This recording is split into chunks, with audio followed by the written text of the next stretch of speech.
here today, and welcome to today's CME. My name is Dr. Ida Kalu, and I will be your host for today's session, where we are looking at Phaco, the procedure and the complications and how to manage them. So we'll still have Dr. Korir and Dr. Pranashad for the presentation. Without further ado, I will welcome Dr. Korir to come and welcome the speaker. Dr. Korir is our anterior segment and cornea specialist and also the director Lighthouse for Christ Eye Hospital and our current chair or OSK. Karibu Daktari. Thank you very much, Dr. Kalu, and good evening, everyone. Thank you for joining the CME this evening. Last week, just to recap, we tackled on just understanding on how the Phaco machine works, the basics and the phaco-dynamics of the machine and the settings. So today, we will have Dr. Prashant, who is a Phaco trainer in India. Dr. Prashant has worked in the Aravind Eye Hospital, training people on Phaco, and he's been privileged to train several Kenyans actually while in India to do Phaco. He is currently working in private practice in Chennai in India, and he's been gracious enough to accept to give us a tutorial on Phaco in a very short notice. So Dr. Prashant, welcome. I think as I given you the background, a lot of us are small incision cataract surgeons, very good at it. And we're just trying to transition and learn Phaco. And so you will teach us like, like beginners, hold our hands and teach us slowly things that we need to know, how to do the steps. And in the end, we'll have question and answer, and then we'll finish. Thank you very much. Welcome, Dr. Prashant. Thank you, Frederick. It has been a great honor to being part of the Ophthalmic Society in Kenya and have this lecture. So without much ado and delay, I will start the session. And as Dr. Frederick has already given us a great information on the Phaco parts and machine, today I will highlight in the first 10 to 15 minutes on the steps of Opacification, and the next 40 minutes will be on the intraoperative and the postoperative complications and management. So I'll share my screen to you.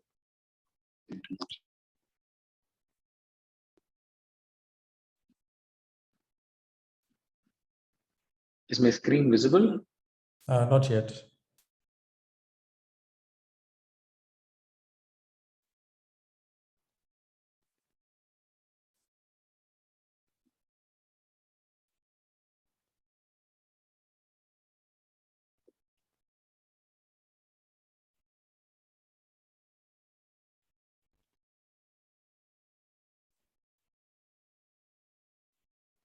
Yeah, is my screen visible now? Maybe give it a few minutes, not yet. When it shows, I will let you know. Do you have the rights to share the screen? Yeah. Okay. It's not yet showing.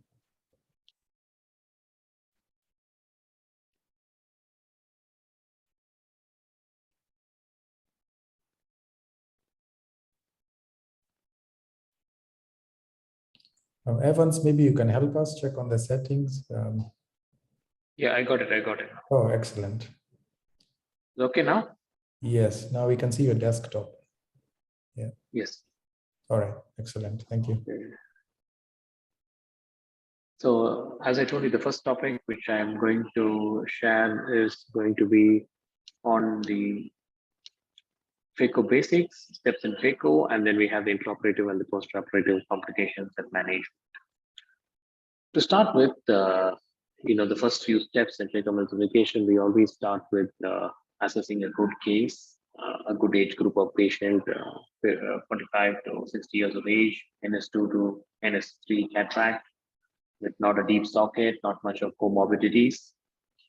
And then the main steps which I will run through you is going to be incision, Capsulorhexis, hydrodelineation, hydrodissection, nucleus rotation, Phaco drenching, irrigation aspiration, and IOL insertion. So incision, as we know, we always remember that the incision has to be sutureless, self-sealing, and neutral. The location is very, very important, whether we are going to do superior or temporal, as depending upon the meridians of astigmatism, what type of incision we are going to do, that is, whether it is clear corneal, limbal, or it is going to be a clear corneal incision. So I'll focus most on the clear corneal incision.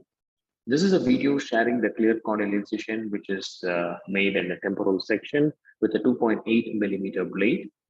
And you can see how the initial incision is made and creating a small intrastromal inside, and then it slowly makes into a small tunnel radiating up to around 1.5 millimeters of the tunnel, and then you bend down, and then we get a square shaped incision for the clear corneal section. And this is a patient where we perform a small tunnel in the clear corneal for a more integrated wound. So you can make a small incision with the blade, and then with the crescent, a tunnel is created in the cornea. So this wound is very, very stable in terms of this integration, and you can see how with the keratome blade, the incision is made piercing into the anterior chamber. The capsular needle bend is very, very important before we do the Capsulorhexis. In the image on the first, you can see the 45 degrees bend that we do. And I usually insist for the trainees to start to put a second bend in the needle, which will hinge the roof of the tunnel, which will help from the anterior chamber from collapsing. Now, Capsulorhexis and Phaco is a 5.5 to 6 millimeters. When you're doing SICS, you make a larger Capsulorhexis of 7 to 8 millimeters, but here a 5.5 to 6 millimeters is adequate to get a good Capsulorhexis and to make the new IOL inside the capsular rim margin. Now, usually we have many techniques. Some people like to do with the Capsulorhexis forceps. So here you're making a small puncture in the center and initiating the flap. Make sure the anterior chamber is well maintained. And of course, the Capsulorhexis is very, very important in doing Phaco. If any runout is there, we need to convert. Of course, I'll be later talking to you about the strategies of how to get back the running rhexis. And make sure that you get a good glow. And for beginners, we should always make sure that your Capsulorhexis is well stained, because only when you get stained, you will be able to visibly see the capsule very well. And if any left out tears are there, we will be able to understand. Hydrodissection is very, very important in phacoemulsification. This is the IOL injector, which is going beneath the capsule, raising the capsule, and then injecting, which is very, very important. In SICS, we normally do a regular hydrodissection and it makes sure that the nucleus rotates, but in phacoemulsification, it's mandatory that hydrodissection. So some of the cases, the good signs of hydrodissection are, you will see the wave of the fluid, rise of the nucleus, and shallowing of the chamber. So these three are very important signs of a good hydrodissection. And some of the conditions where hydrodissection is contraindicated is in posterior polar cataracts, and hydrodelineation is injection between the nucleus and the epinucleus, separation of that. So this is also very, very important in phacoemulsification. And once we complete a hydrodissection, we should always, this is the hydrodissection you can see here. As the needle goes below the capsule, and then you can see the wave.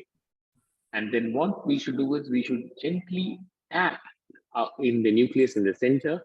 So this also will disseminate the fluid all around.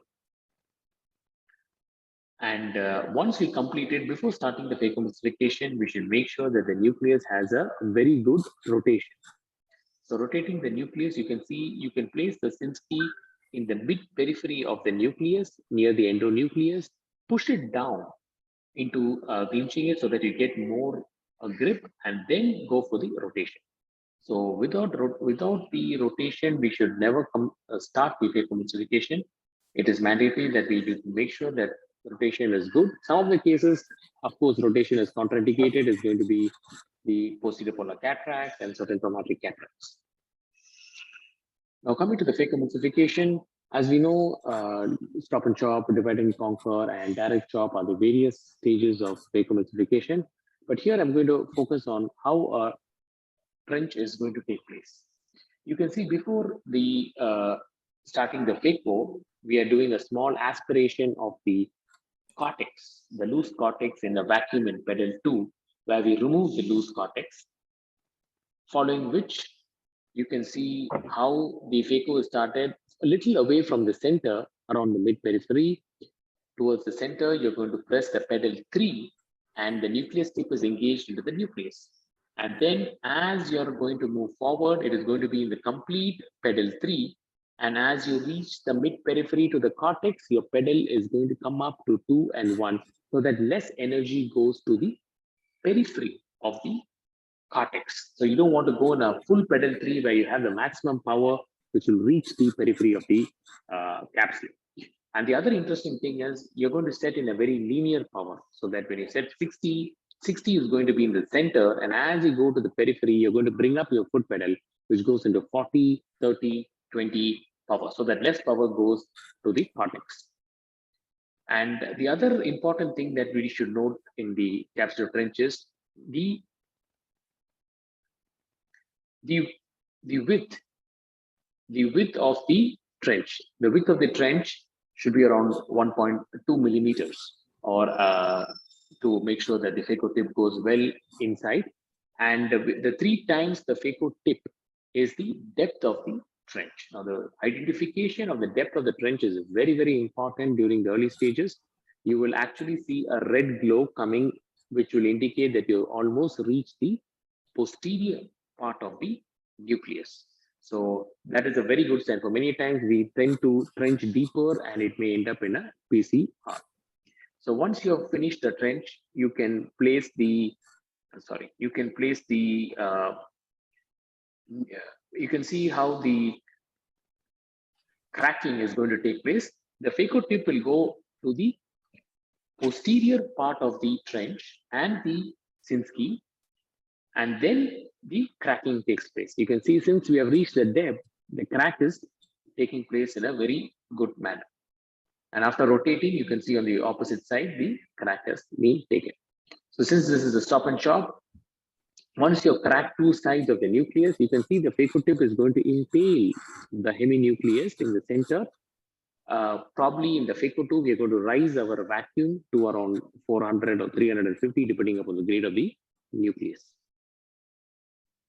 And once you get a good hold on the nucleus, you can see the chopper on the left side, which will create a horizontal or vertical chop, and then you're going to emulsify the nucleus. So emulsification, you can see the phaco tip will be going towards the periphery of the nucleus and then emulsifying it.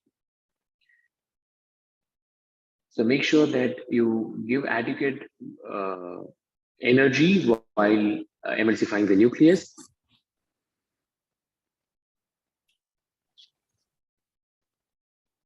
And in phaco 2, you can always be in the center area. So this is the safe zone in the center area. You don't need to chase the nucleus when going. You can see how the left hand is functioning and the phaco tip is in the center, which will make sure that the pieces are coming towards the center, and using the aspiration flow rate, you can see the nucleus is getting emulsified in foot pedal 3.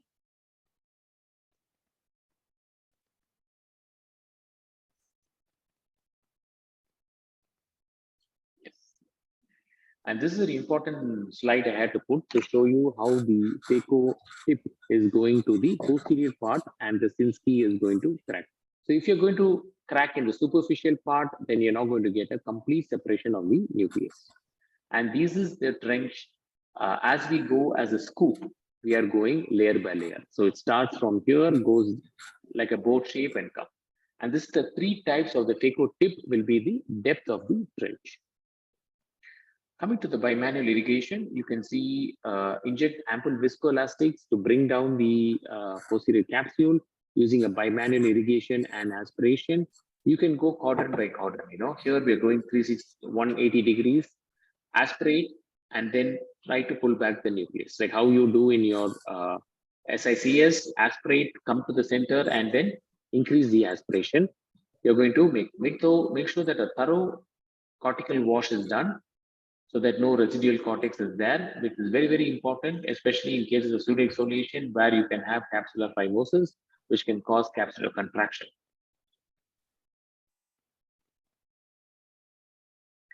IOL insertion, you can see how the injector is injecting the foldable lens into the capsular bag.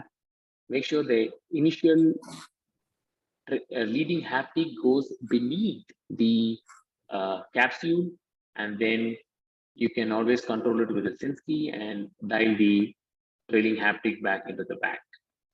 Once you know that all the haptic and the capsular margin is seen along the optic, you can do the irrigation aspiration and clear the viscoelastics, which is very important, which will reduce the secondary IOP. And also sometimes it is very essential that we clean the viscoelastic beneath the IOLs. So this will also help in residual capsular, distension of visco postoperatively. And make sure the wound is well hydrated and AC is well formed.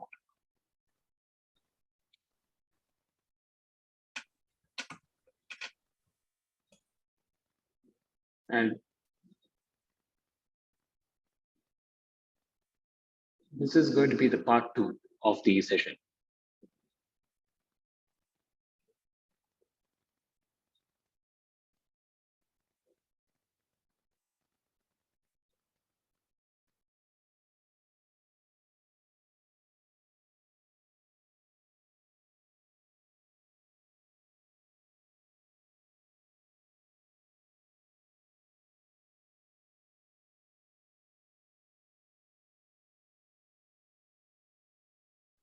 Dr. Prashant, you are muted. Oh.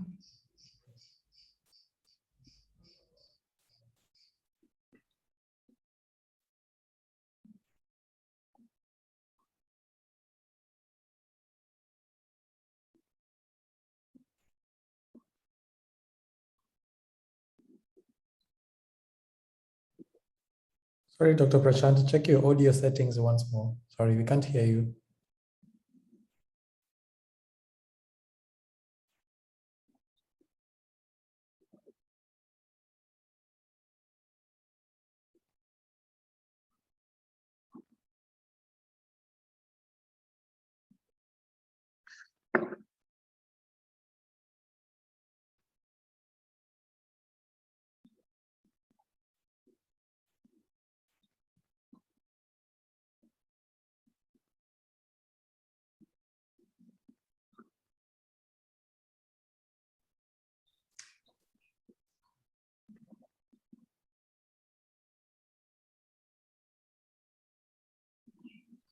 Still no sound on the presentation. Sound is not coming. The sound is not coming. Yes, there is no sound on the presentation at all. Oh, 1 second.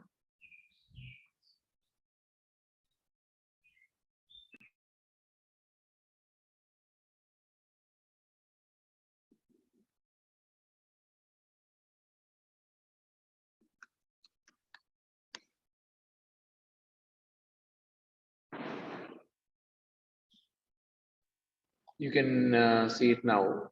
0.5 to 3.5%. Is it audible now? The others are the posterior capsular Yes, now it's opacification, audible. corneal edema, cystoid macular edema, retinal detachment, endophthalmitis, and IOL dislocation.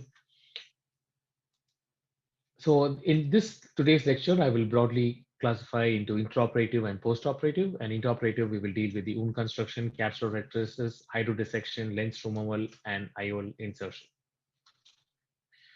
Coming to the wound incision, improper wound construction mostly results in a collapse of the anterior chamber and recurrent prolapse of iris and a weak wound. So what are the encountering initial complications that we face with an wound incision? The initial one is the buttonholing, and we have two types in this, a posterior and anterior. In the posterior buttonholing in a wound construction, there is no treatment. It usually gets covered with the conjunctiva and the AC will be formed. Whereas in an anterior buttonholing, most likely we need to abandon the tunnel and also start from a different site. Always check the sharpness of the blade. Incision-related complications could be based on their location and depth. It could be whether we are placing it to anterior or to posterior, whether it is going to be a shallow or a deep tunnel. Coming to the square incision is a well-integrated incision which forms a complete symmetry for the roof and floor. Whereas if you look at the chevron place incision and a shallow roof will not help in sealing the wound. So what happens when we have a short tunnel? When the width is more than the length of the tunnel. We have a very unstable anterior chamber, iris prolapse recurrence, and roof tear. And when we have a long tunnel, we have, when the length is more than the width, we can have induced astigmatism, more incision, edema, and also wound burn. So technically, an ideal tunnel will be around 2.2 to 2.8 millimeters and a 1.5 or 2.2 millimeters in length. The other complication we incur is a wound burn, which results in a long, tight tunnel. You can see there is a whitening of the corneal incision, and you may also result in wound gape and induced astigmatism. In these cases, if the wound is not opposing, we need to suture the wound. You can see a patient here with a roof tear here in the inferior image, where the phaco piece, and this could be also due to a disparity between the tip and the sleeve. When you come with different sizes with the incision as well as the sleeve sizes, you may end up in a tear, and most likely a suturing will be required. This is a patient when you have whitening around the incision because of the anteriorly placed incision. We need to make sure that the phaco probe should not be very close to the incision of the irrigation cannula, and wait for 10 minutes for recovery, reduce the number of instruments manipulations through, and also match the sleeve and the incision.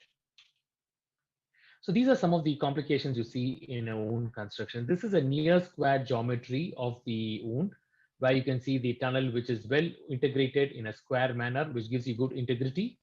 This is a short tunnel, which most likely you will see results in iris prolapse because of the short tunnel and very closer to the iris root. And here you can see a very ragged internal lip, which can cause again wound leak, and you may need to suture if the anterior chamber is not forming at the end of the surgery. This is a patient looking at the wound hydration. You can see an overwound hydration is also dangerous. While wound hydrating, you can see there is an wound hydration which is causing a roof tear also, which has come here. So suturing the wound will make it tight and the chamber to form well. This is an oblique entry of the incision. If you notice, the blade has gone in a very oblique angulation, which also creates very difficulty during the maneuvering of the phaco instrument, as you won't get angulation, and it also causes hydration of the wound, and it will be difficult to see how the angulation is woken and may result in a roof tear.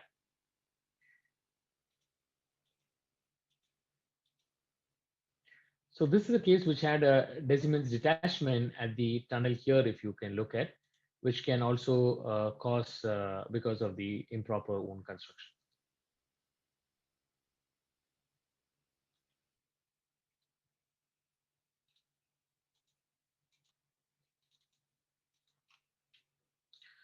Remembering our pioneers, Thomas Newman and Howard Gimbel, 1984, were the first pioneers who were actually discovering the Capsulorhexis. Coming to the Capsulorhexis, we need a good, strong, and stable centration of the IOL, and then 0.5 millimeters less than the optic. Small rhexis are very difficult, has to be enlarged, and it can cause a lot of problems from zonular dialysis to difficulty in nucleus engagement. So in case of very small rhexis, do multiple hydrodelineations to reduce the size. And in hard cataracts, we need a larger rhexis. This is the Little's technique, which is the very famous technique by Bryan, published in 2006, which is the tear-out rescue technique.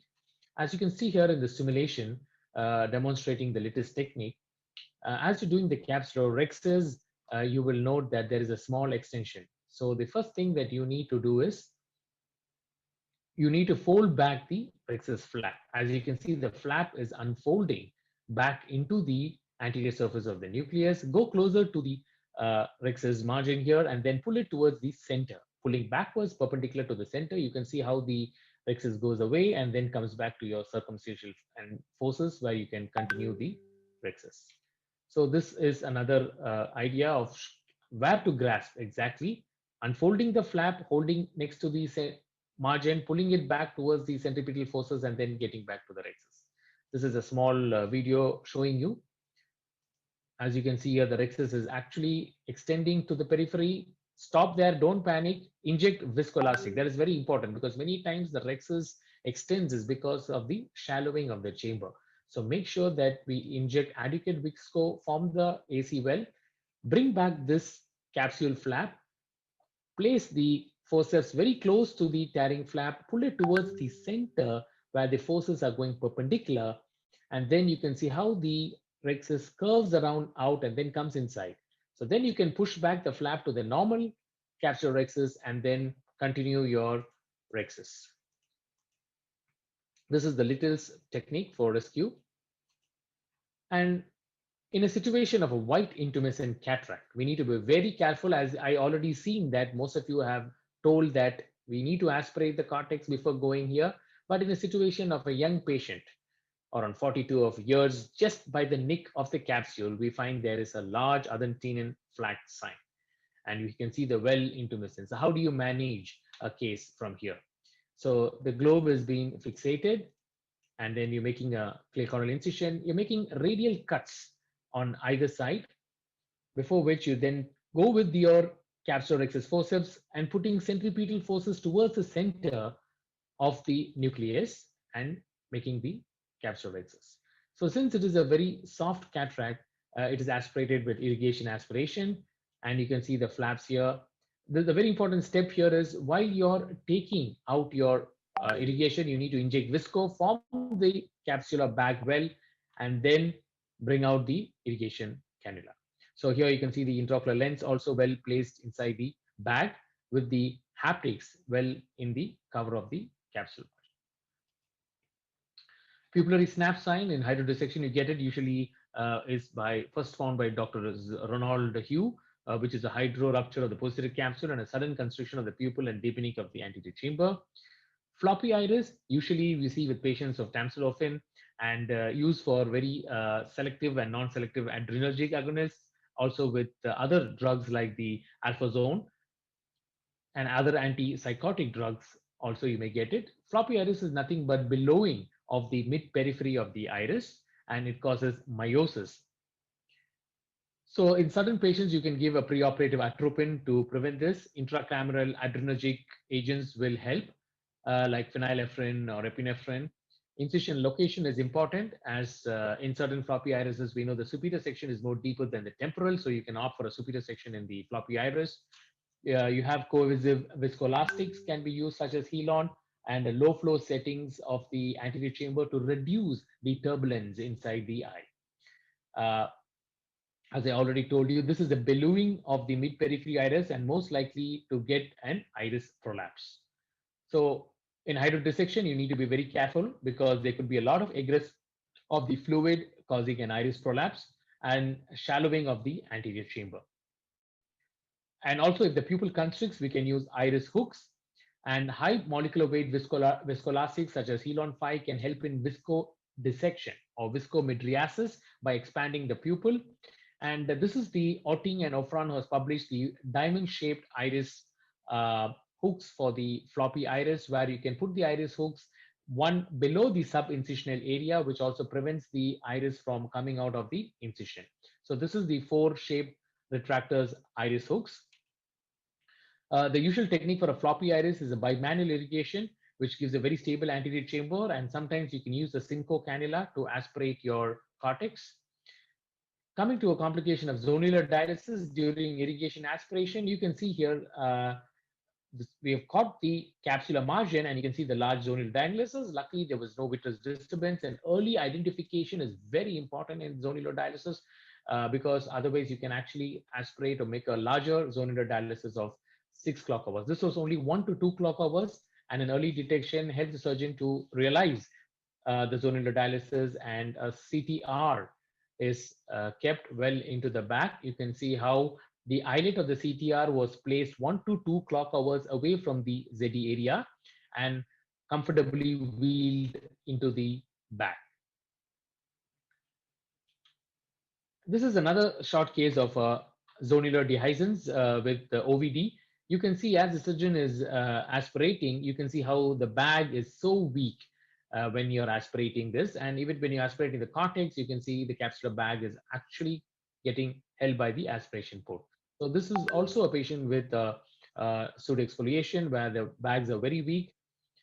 In certain cases of this is initially also to put dispersive viscoelastics, which will help the capsule to go back and also engage the cortex well with the aspiration port, following which you can see how a Morcher preloaded CTR is being inserted into the capsular bag, and a meticulous CTR injection will make the bag very, very stable. And then you can proceed the intraocular lens. In this case, a 3-piece acrylic intraocular lens is being inserted in the sulcus, keeping in mind the long-term dehiscence of the zonules. 3-piece IOL is placed in the sulcus, and an optic capture of the is done. Before that, we do the irrigation aspiration of the visco, because this is going below the IOL and aspirating, because in cases of dispersive OVDs, it is very meticulous that we need to do a complete visco aspiration because we don't want to have a capsular block and a raised elevated IOP postoperatively and even iritis. So after that, an optic capture is being done and the optic is placed below the anterior capsule. So the capsular tension thing, I think, is the PMA ring, and we have various sizes depending upon the myopic patient. You can actually adjust the size of the Capsulorhexis depending upon the IOL on the axial length. We have 10, 12, and 11. Axial length less than 24, more or less than 28, and between 24 to 28. And the capsular tension ring is basically for 1 to 3 or 4 clock hours zonular dialysis, but when we go beyond 4 clock hours, you have the modified capsule tension ring, the Sioni CTR, as well as more than 6 clock hours, you can use the capsular tension segments, which helps to suture well in the capsular bag to the sclera, and you'll get a very good capsular bag. I didn't share the video of the CTS. I thought your main focus is going to be on the Phaco. So, and this is a complication which I had, which one of my colleagues had, and I had gone to manage this patient. You can see how the IOL is being injected into the bag. I apologize for the video is not a little clear. I hope it's visible. You can see the IOL is being injected and the trailing haptic has got stuck in the injector.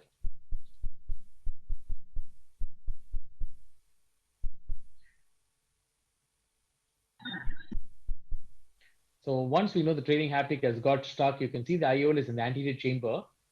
And after injecting viscoelastic, a redialing of the IOL is done. You can see in the injector, you can see the trailing haptic has been stuck here. You can see the trailing haptic stuck.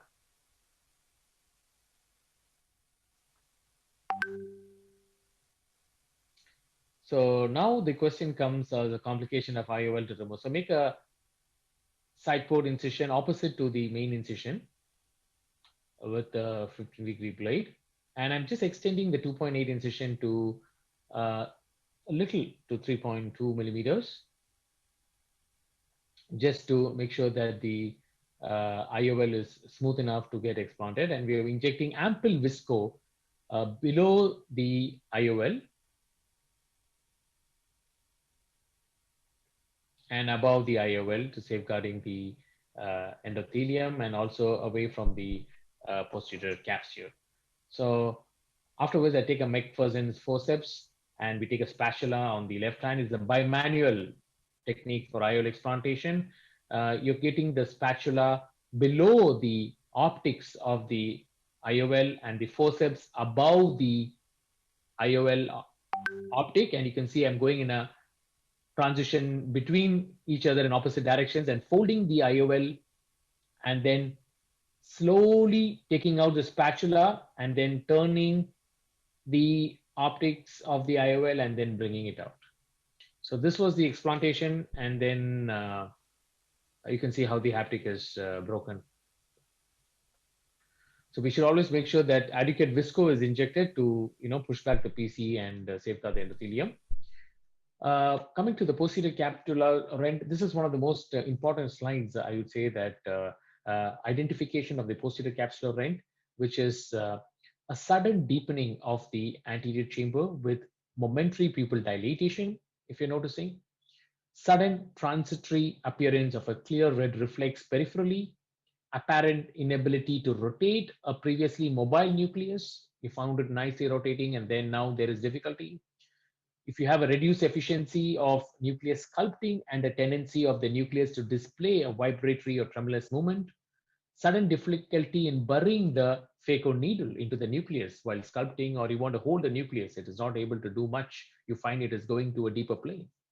You have an excess tipping or a tilting of one pole of the nucleus, the partial descent of the nucleus into the anterior vitreous space. So these are some of the main features that we need to identify.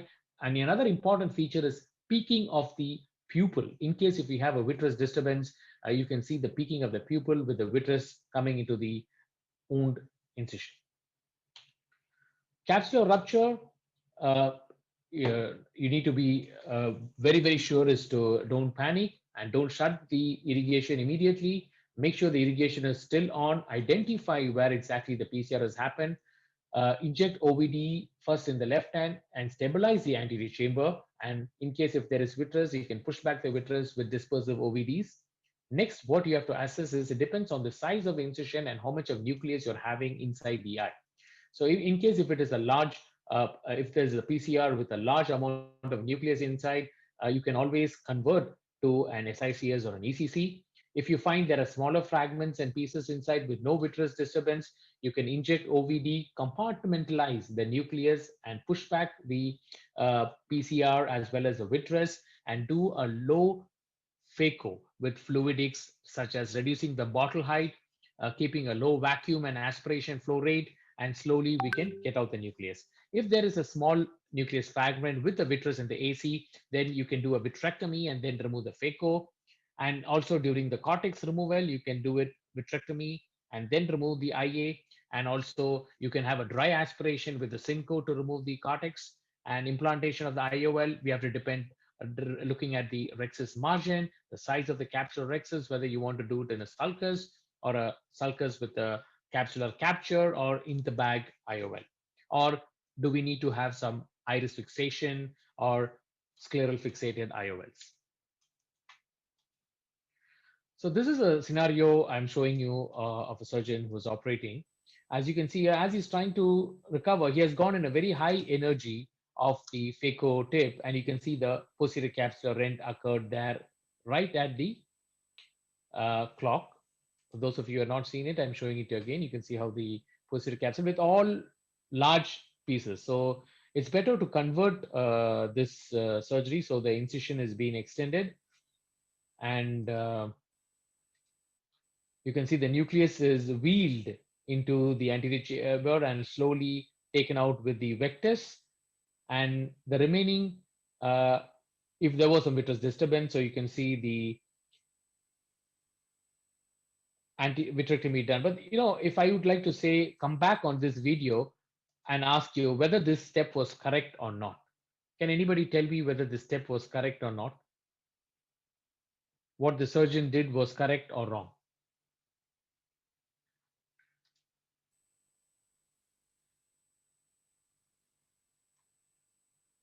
Did you notice that the surgeon had immediately removed the phaco tip and didn't inject the visco?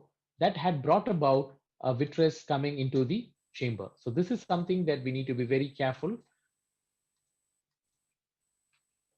Anterior vitrectomy is another entire chapter. You can see the irrigation, bimanual irrigation on the left hand and the right hand having the cutter. With the cutter, usually you keep it as a high cut rate, depending upon the machines, which is 1000, 2000. And you have the cutter. Normally people keep it facing up or in the sideways, and you can see how the cutter and irrigation cannula usually faces to the angle of the eye. Sometimes it is better to go below the posterior capsule and cut the vitreous to make a clean cut without any other problems. And then you can see cortex aspiration is being done.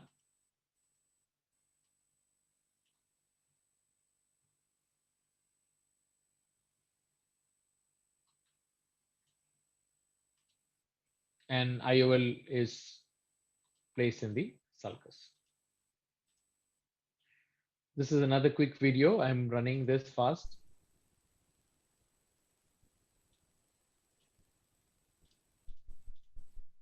So this was another patient, which was, you can see in this patient, you can see the PCR has occurred here superiorly, and the surgeon has kept the phaco tip inside. The first step is injecting visco, stabilizing the anterior chamber, pushing the visco, tamponating the vitreous, and then bringing out the phaco tip. This is a very, very important step. In this case, it was lucky that the IOL was being able to place well into the bag. As you can see, the Alcon aspheric IOL is being placed, and the haptic is leading haptic has gone below the capsule into the bag, and the trailing haptic is also well sit in the capsular bag. Thank you.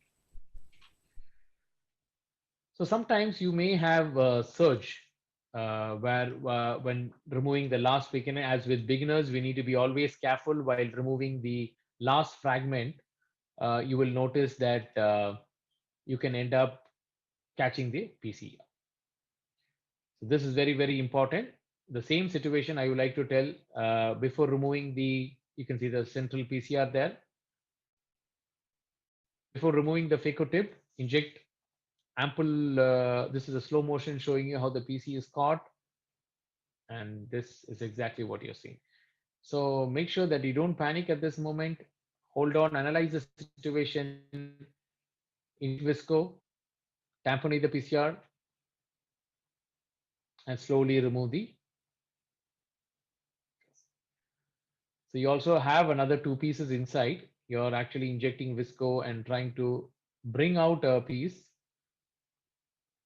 by visco expression.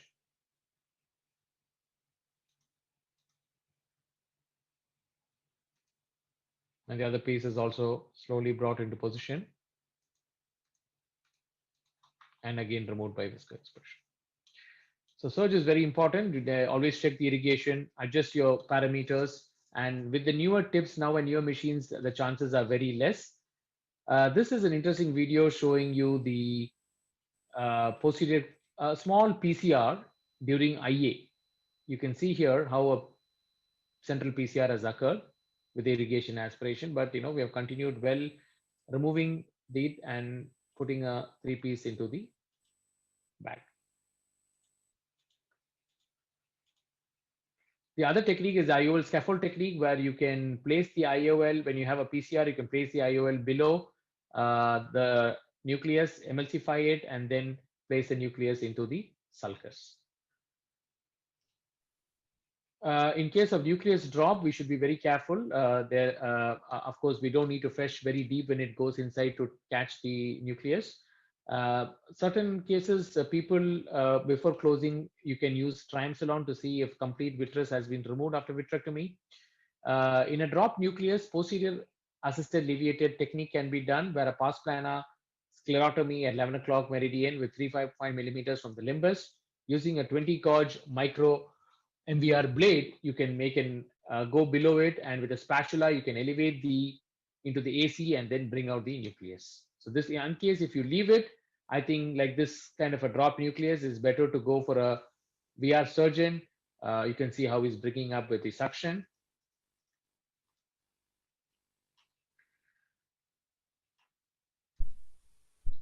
Aphakia management, you have ACIOL, iris claw, iris fixation, and scleral fixation techniques. Coming to the post-operative complications, the common complications are, we have highlighted it. I will be going there in detail. Coming to corneal edema, you have stromal epithelial edema, usually seen in Fuchs dystrophy, can be caused by mechanical trauma. You have prolonged surgery, chemical injuries and inflammation, toxic substances can cause, and late postoperative focal corneal edema, smaller nuclear fragments that retain in the AC can also cause corneal edema. When we have epithelial edema, it could be because of an elevated IOP. So we can go with medical management of anti-glaucoma drugs, as well as sometimes paracentesis helps. When the edema is due to surgical trauma, it usually resolves in 4 to 6 weeks. You can treat it with hyperosmotic agents, corticosteroids. And in case of chronic corneal edema, where you have endothelial problems and pump which has got affected, it can lead to pseudophakic bullous keratopathy.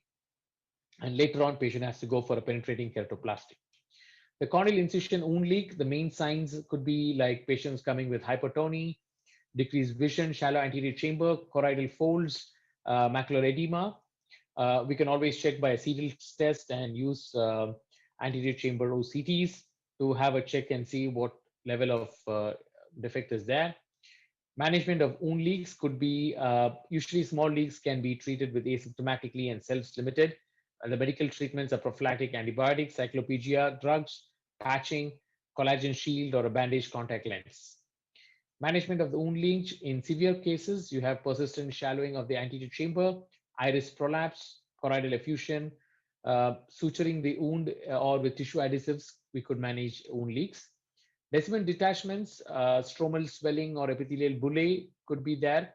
And a small descendant detachment managements could resolve by itself.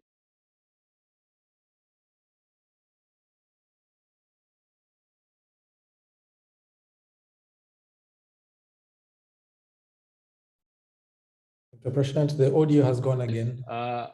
Larger or moderate descendant detachment, you need to put air or expansile gases like SF6 or C3F8. And even larger cordons of descendants detachment, we can go for a suturing of the DMD with a air inside. This is a case which was managed with a large DMD with underwent an air dexmotocity, and you can see the postoperative result. And this is a ASOCT showing a patient with severe descendants detachment here, which was again managed with air tamponating as well as with suturing. Induced astigmatism is also a complication seen postoperatively. It could come with incisions which are more than 3 millimeters, and large incisions which are also more anterior into the corneal apex.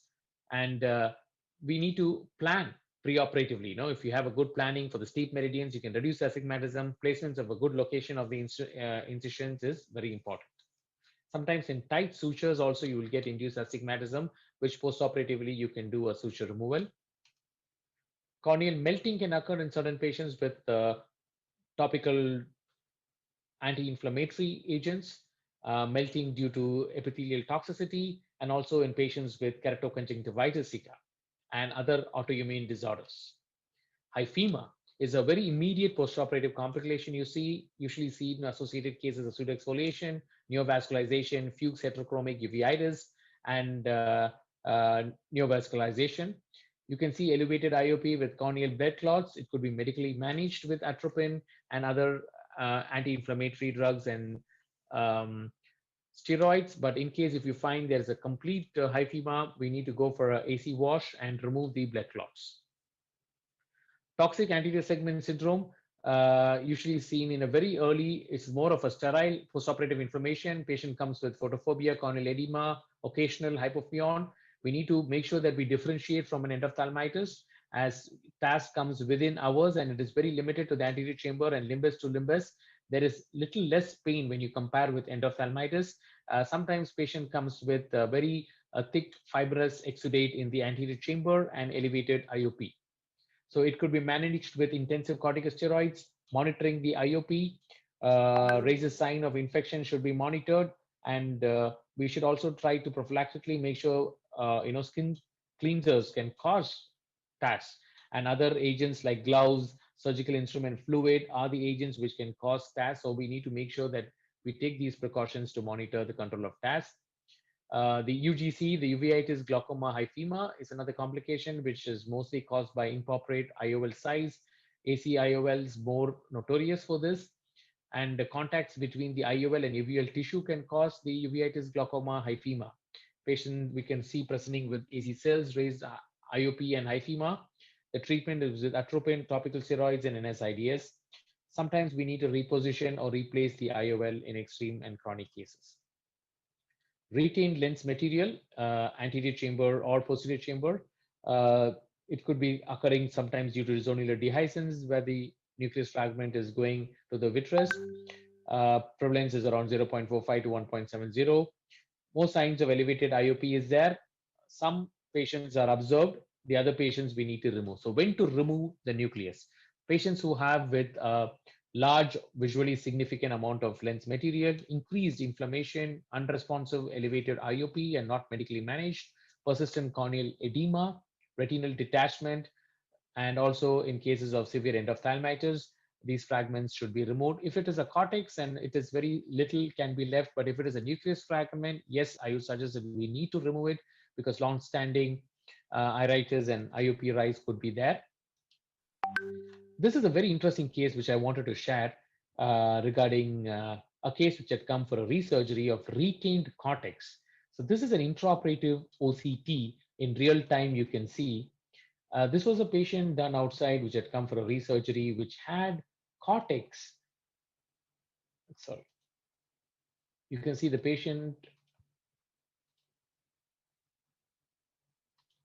had, this is the intraocular lens. You can see in the intraoperative OCT. Below the intraocular lens, you can see the thick layer of cortex, and below that is the capsule with the PCR. So this was a very tricky case to actually clean up the cortex, as we went to an anterior approach with an anterior vitrectomy.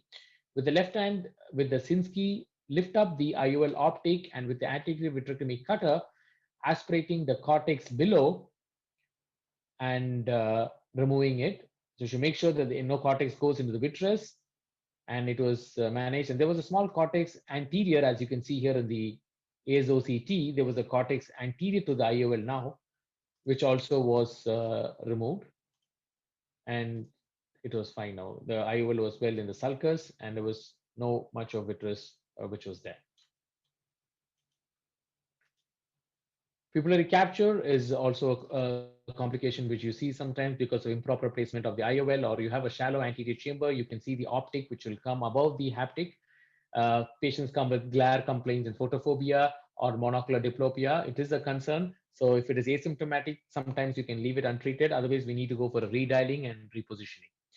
Capsular block syndrome, accumulation of a liquid material between the IOL and the capsule of the posterior capsule, or even residual OVDs which could get entrapped, can pull more vitreous and cause a swelling and increase in IOP. So the treatment is by ND-ARC, by giving a peripheral laser to release the trapped fluid and result in a very posterior movement and resolution of the myopic shift. Some vitreous adherence of strands could be persisting postoperatively. If there is a strand going to the incision or the side port, it's better to go for anterior vitrectomy. But if it's very thin, you can go for ND-ARC vitrolysis. IOL decentered IOL dislocation, you have both intracapsular and extracapsular. The incidence is around 0.19% to 3.0%. Intracapsular is usually seen in pseudoexfoliation, trauma, retinitis pigmentosa, and uveitis. And in extracapsular, you can see when the IOL is in the sulcus placement, there could be some decentration when it is one haptic is in the sulcus and one is in the bag, or you can see the IOL haptic is damaged, or if it is a zonular defects, you can see the dislocation of the IOL. Certain signs with the patient comes with glare, multiple reflections, and if it is an aspheric, even light IOL decentration could cause a lot of higher order aberrations. Pupillary capture, iris chafing, these are some of the, and pigment dispersion syndrome is some of the complications seen. So we need to be always careful also when we get a patient with a decentered IOL for a resurgery. So this was an interesting case which had come for a resurgery. Why I'm very specifically telling is when a repositioning was tried to be done and iris hook was tried to catch the haptic to shift the IOL and reposition and then go on with the Sinski, it was too late. By then, the IOL had slowly dropped into the vitreous. So this is something that we need to be very, very careful while repositioning the IOL to make sure how much of support is there, and whether we need to put a scaffold or tamponade or to have a vitreous backup, vitreoretinal surgeon backup to removing the IOL. IOL GAR and dysphotopsia are very complications with many people come in post-operative that you would have come across. Positive dysphotopia, patient has glare, streak flashes, usually because of the truncated square edge IOLs and higher index materials. Negative dysphotopsia presents with an arcuate, dark, or a dim crescent-shaped region, more common and smaller square edge patients who have these IOLs develop it, and also if the myotic is pupil is very nasally, it is there, and it could be relieved by dilatation. So certain patients repositioning in a reverse optic capture where the haptics are in the bag and the optic is above the anterior lens capsule has helped these patients to overcome this dysphotopsia. Long-term, some complications of IOL opacification. People come with influx of water in hydrophobic materials. You could have seen glistening, as you can see in this image here with small dots. Staining of IOL with capsular dyes. Sometimes you may get calcium deposits on silicone IOLs in patients with asteroid hyalosis. Here you can see a PMMA lens, which is a progressive degradation of IOL material taking place. And in this patient image here, you can see the different grades of glistening which has taken place. And the other problems is sometimes in toric IOLs, you may have rotationary problems where you need to rotate, and usual rotation occurs in toric lenses with myopic patients. Posterior capsular opacification, of course, many of us would have encountered this in the day-to-day practice. Capsular, you have L-shaped pearls and translucent globules seen, and you have Sommering's ring, which is the nucleated bladder cells of the anterior and posterior capsule, like a donut shaped. So these lenses undergo metaplasia and myofibroblast. So Nd:YAG lasers, patients with PCO, you can do to 0 to 4.5% as incidence. And what are the indications? When they asymptomatically have decreased vision, have monocular diplopia, when the contraction of the anterior capsule phimosis takes place, capsular block syndrome, alterations of the lens positions. And one of the contraindications of a YAG capsulotomy is inflammation, inadequate visualization, or if there's a very CME and uncontrolled glaucoma. So the main pattern is people do spiral pattern to reduce the TASS, and you can also do the cruciate pattern of YAG. Capsular phimosis predominantly seen in smaller rexes where there is a circumferential fibrosis occurring, pseudoexfoliation patients, Marfan syndrome, retinitis pigmentosa, and sometimes blunt trauma. You can see here when the pupil, when the capsule size is around 3 to 3.5 millimeters, you can see how the contraction is taking place, and you need to give radial nicks in the anterior capsule to release the capsular margin so that it further doesn't contract and cause dislocation of the IOL. This is a very severe problem, complication, which is endophthalmitis.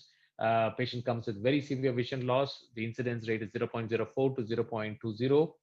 Usually occurs in patients with old age, diabetes, vitreous loss, PCR, and wound leaks. Complaints with severe vision loss and floaters and photophobia. Clinically, patients comes with hypopyon, severe pain, ciliary injection and chemosis, periorbital edema, vitreous inflammation, vitritis, and severe corneal edema.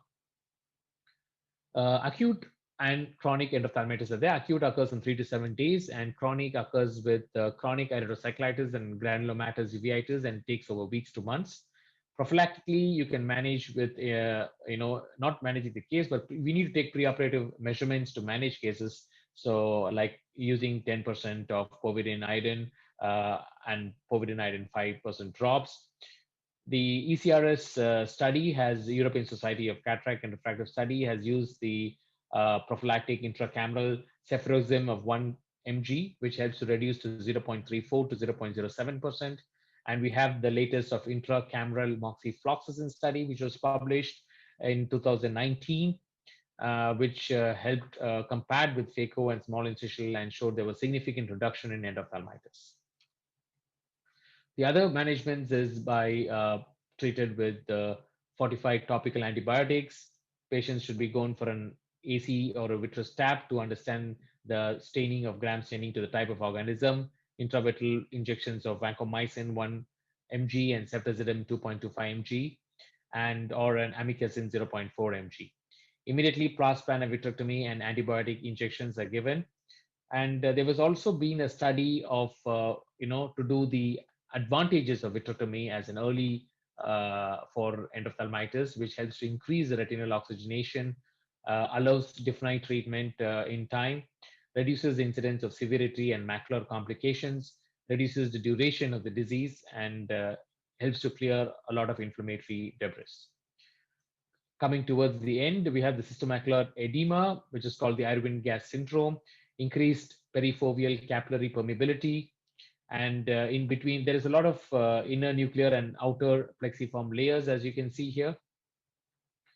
And you can see the FFA image showing the petaloid appearance of the cystic spaces, and you can see the OCT image showing the cystic areas which can cause, and this is basically due to the perifoveal capillary permeability, between the inner nuclear and the outer plexiform layers. Retinal detachment, pseudophakic retinal detachment is in first postoperative year. You can see the percentage of incidence is 0.6% to 1.7%. Most of the risk factors you can see are in patients who are myopic, who are 6 to 10 times with axial length of more than 25 millimeters, younger age groups, patients with lattice degeneration, having a retinal detachment in the fellow eye, cataract surgery in complicated with posterior capsular rent has a 10-fold chance of getting a retinal detachment, with also a lot of traction in vitreous, during the vitrectomy, or if aspiration is taking place. And also sometimes if vitreous is coming to the incision site, we need to be very, very careful in handling the vitreous because it can cause a lot of traction towards the wound. And in the young, posterior capsulotomy has also caused an increased risk of 3.9 to 4.9 times. Thank you.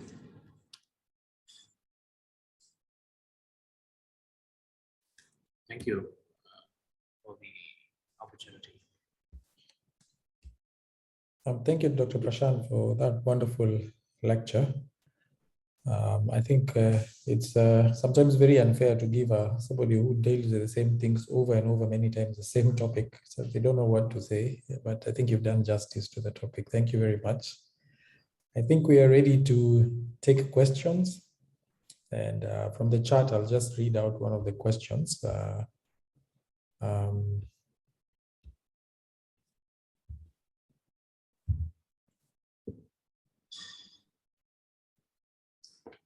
So Dr. Frank Nyakagwa asks, wonderful presentation. Kindly advise on the ideal Phaco machine, which is cheap, effective, and efficient and durable, that can resterilize the cassettes.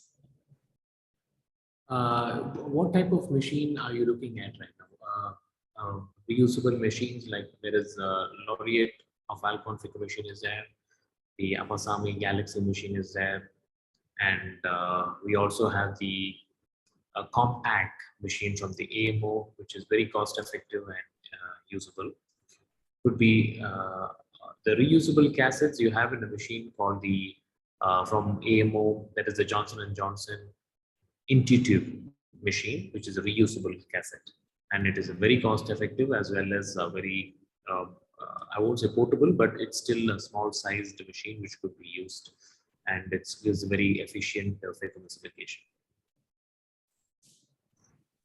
Thank you, Dr. Prashant. I think I'd add and say that the ones that I've seen many Kenyans use of late is the Otley Swiss machine.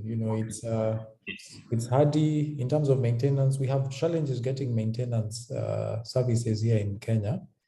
I would mention particularly, we've used an AMO machine, and to get service, you have to get it from, outside the country. And sometimes, like with the COVID pandemic, it was difficult for technicians to travel. So I think maybe consider also service whenever you're looking at a machine. Whether it's a hardy machine, doesn't give a lot of trouble. And I think Apasami, Galaxy, I think Apasami people are very present here in Kenya. So there are many options that you have. Yeah, that would be my input on that. The other question would be, kindly advise how you would avoid iris prolapse from the tunnel. I know you'd mentioned something about it, but maybe you can just repeat.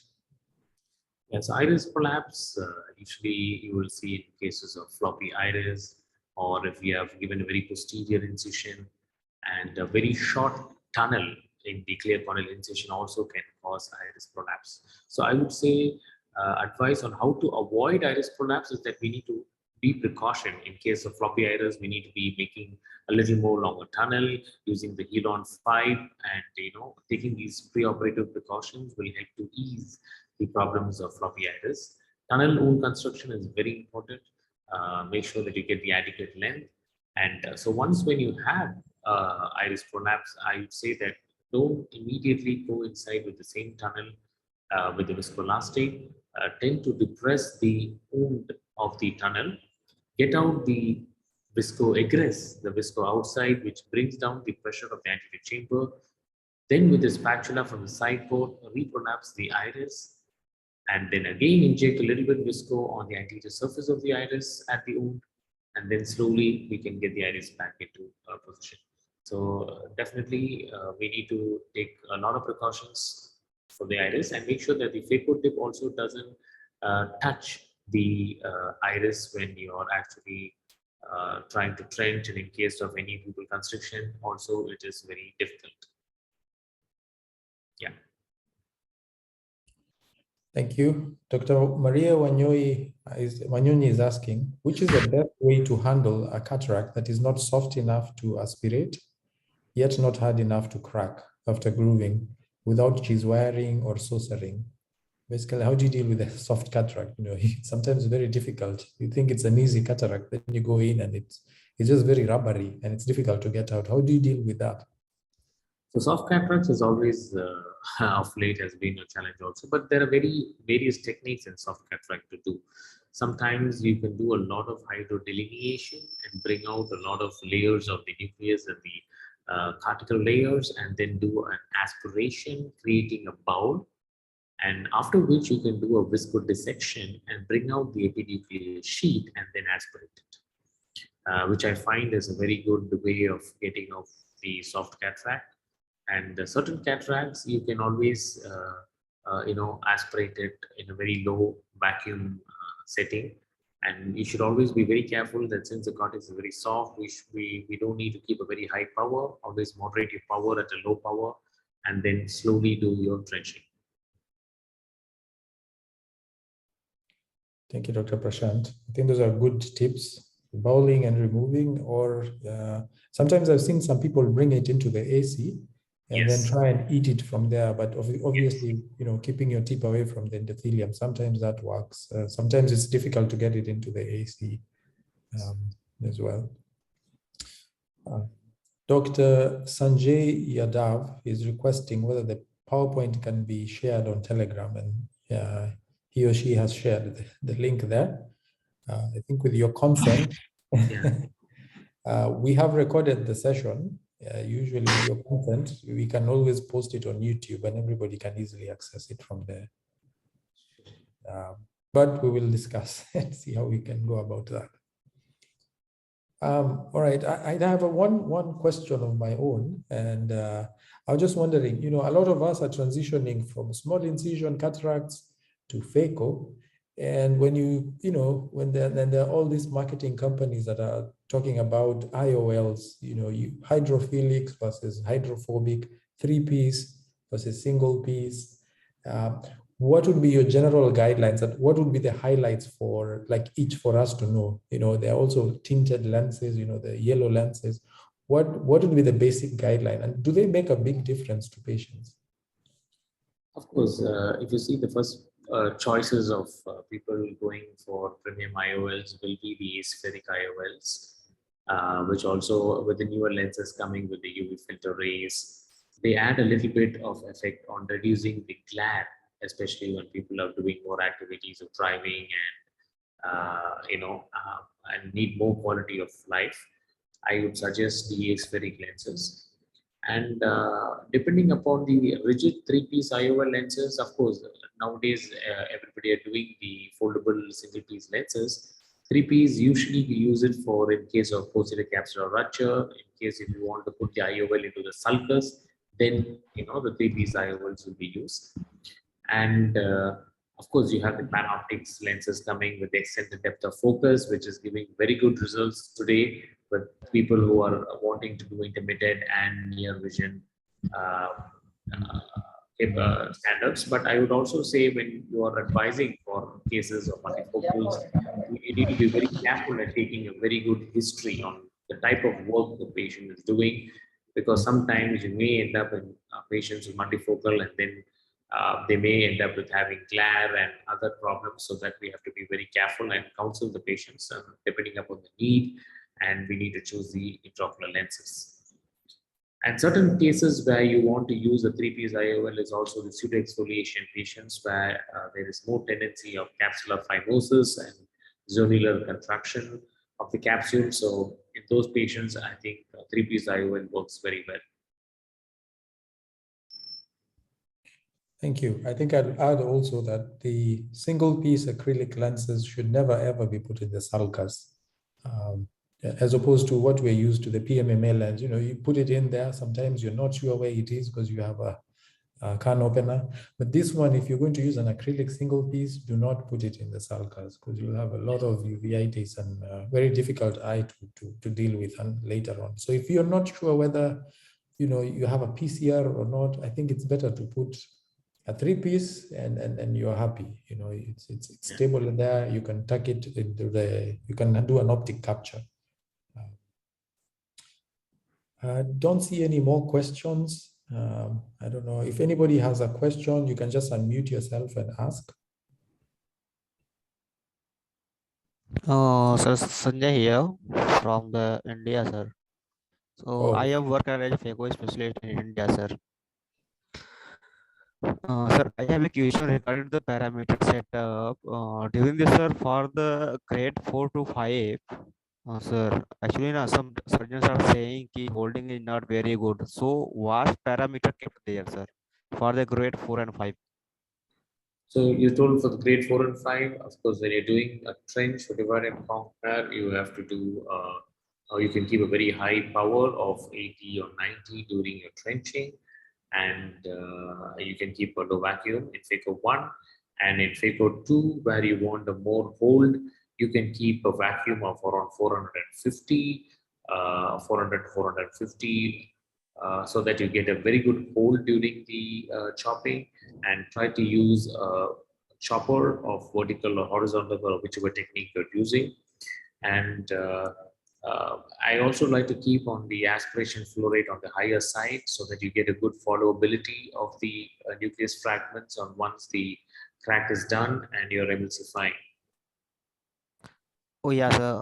Sir, again, when I kept the parameter 460, 480 vacuum and flow rate is 38 and power is 70 and 75 for the grade 4 and 5. So that time surgeon is saying that some fluctuation happen in the sir. You have, what is a bottle height? Back. What is a height? What is your bottle height? 104, sir. 104. So you also check if there is any wound leak or something for that. So for wide turbulence is coming in your anterior chamber, you need to check, because otherwise with a good 104 or 110 bottle height with the 450 vacuum and a good 80 or 19 of power, I think definitely you should be able to emulsify. But then what kind of Phaco tip are you using? Sir, straight tip 30 degree. Straight tip of 30 degrees. And is it an infinity machine? No. Actually, I have worked as the RO Lab India Private Limited company. So he is from Aviday Care System in India. Okay. So I think this is a new machine. Yes, sir. It should definitely emulsify with the new tips of 80 to 90. It should definitely emulsify, and you will definitely get a good hold. If you want a better hold, you have to go with the 0 degree tip which will give you a better hold for catching the nucleus in dead scan fragments. Okay, sir. Thanks, sir. Thanks for the helping, sir. Dr. Prashant, one question that I know many Kenyans will be wondering is: are there any international training opportunities? Like if I'm a Kenyan, I want to come maybe for a month or 2 weeks and do Phaco there. What options are there? I know things have changed after COVID, but what would be somebody's options?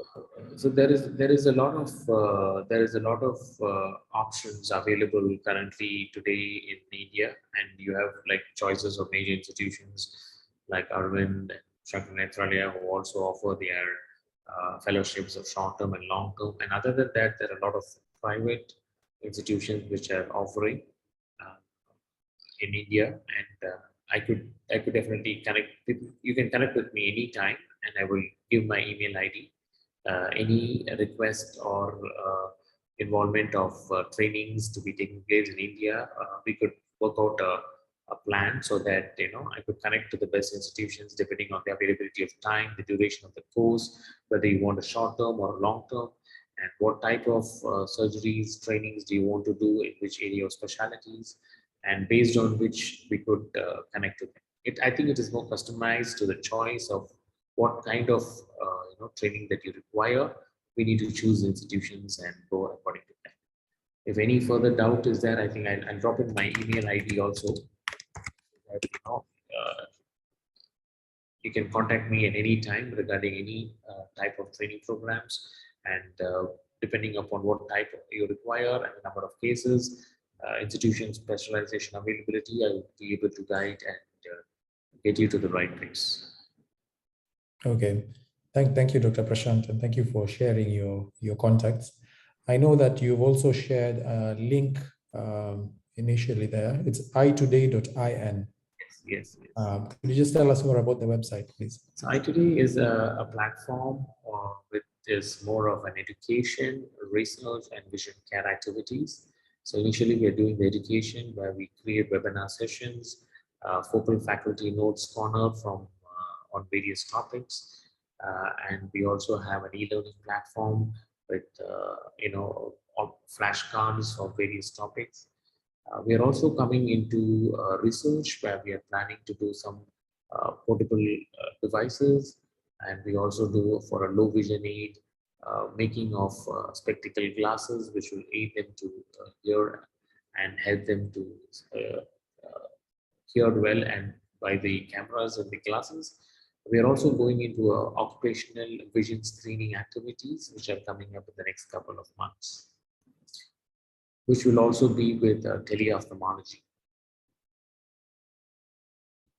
Thank you. I think we'll visit the website and discover more. Earlier, before we had this meeting, I had spoken to Dr. Uday Devgan. He's one of the leading cataract surgeons in the US, and he had graciously agreed that he can have a session with us just to tell, just to run through some of the videos that he has and some files that he can give us. Being a surgeon that's done more than 10,000 cataracts, I think it would be nice to listen to what he has to say. He has a very tight schedule, but he has requested that we, in the meantime, watch some of the videos that he has posted in the link that is in the chat there. cataractcoach.com. There's a many channel, but it's requested us to watch the video and list of keys of videos for residents. I think that can be very useful for us. Yes, definitely. So I would encourage everyone to, if you're really keen on transitioning, maybe visit that. We'll still engage Dr. Dave Gunn if when he is available, he can have a session and we'll squeeze it in sometime. Once again, thank you very much, Dr. Prashant, for your wonderful lecture. We've learned so much. It's a lot of things for sure, but I'm sure you'll be willing to come more and more to, give us some more power. Definitely. Thanks a lot, Frederick. It's been a great honor. I think sometime later we should have a topic on secondary IOLs, which will be very, very useful for Kenya in terms of managing the aphakia patients over there. On the various techniques of secondary IOLs available and what best will choose for your hands. Okay. Thank you. Thank you. Thank you. All right. Thanks everyone for listening in. I'd like to hand over to Dr. Kalu to wrap up everything. Thank you very much. Thank you, Dr. Korir. Thank you, Dr. Prashant, for that wonderful presentation. I've learned a lot, and I am sure I'm not alone in saying that for those of us who are yet to convert, this is a great opportunity for us to actually be encouraged to convert to Phaco from small incision cataract. Thank you everyone for being and before I yes, sorry for interrupting. Before I conclude, just one question to Dr. Frederick also, as you have interestedly asked me, about the training programs in India. Yes, I will definitely connect with the mail and tell you on all the available institutions and what choices. And the other program we're also planning to do is we also have a team which will come and train people in Kenya, if required, for a period of 5 to 10 days or 15 days or even more, depending upon the requirement. We could have wet lab and live surgical workshops there in Kenya, which should be very interesting to do.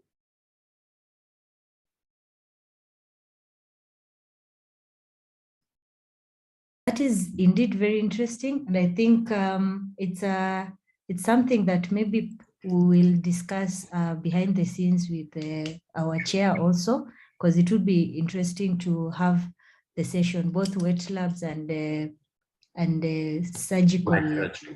Yes, practicals. That would be nice, and I'm sure it will give us a bigger opportunity for most of us to access it if you are coming, rather than if each and every one of us is to find time to come. We also have a team, so that this training is not only done for you there in Phaco. We can also have sessions in glaucoma trap, vitreoretinal surgeries, and oculoplastic surgery training. So these could be done at your own destinations, and we will plan in the future behind this. Yes, we should. We will definitely. Thank you very much, Dr. Prashant. You have immensely added to our knowledge, and also opportunities, options, I would say. For everyone, thank you for availing your time and yourselves to attend and even participate and give us very good comments, questions. We have come to the end of our CME session for this week. The next CME session will be communicated in our WhatsApp groups as to the topic and the further details. So from my end, I would like to say very big thank you and good night to all of us. Bye. Please feel free to leave at your own pleasure. Thank you.